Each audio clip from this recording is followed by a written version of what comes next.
Sayang naman, ang mahal-mahal pa naman na ito. Yun bang natutuwa ka sa isang bagay na mamahalin tapos tinago-tago mo. Tapos nung ilang taon lang, 4 din ata,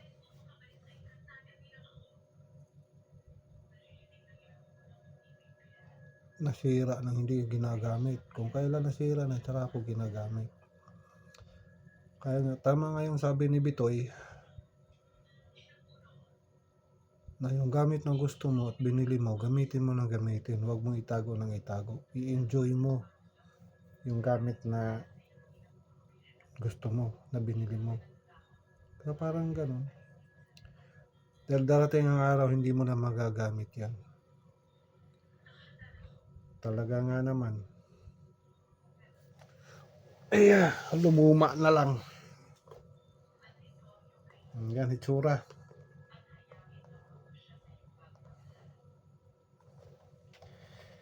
Nasira. Kakatambak. Nirepair ko. Nilagyan ko na rugby. Tuklap din. Lumulutong ngayon. Nagkukusang tutuklap eh. Sayang. Kaya ang gagawin nito,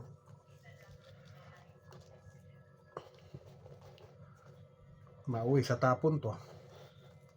Yan. Kakrak na. Kakatago-tago.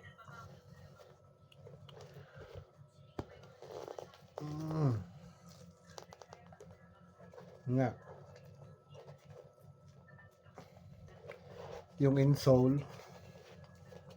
Ito pa naman yung insole.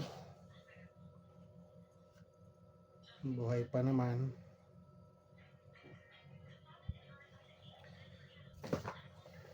Although maganda pa naman to.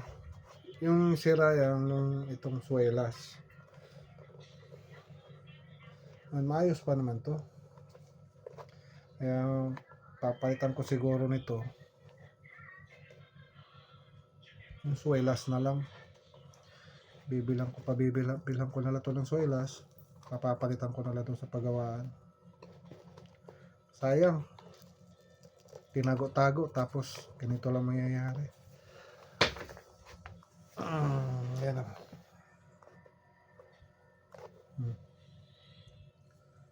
Kaya nang bahala maghanap kung magkano to. Kakatago-tago eh oh. Oh. Sira. Kaya ayan oh.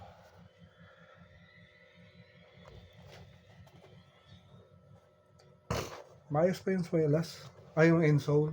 Pati yung loob. Ito, maayos pa to. Ito, kabuuan na to. Ang sira lang talaga yung swelas. Mulutong.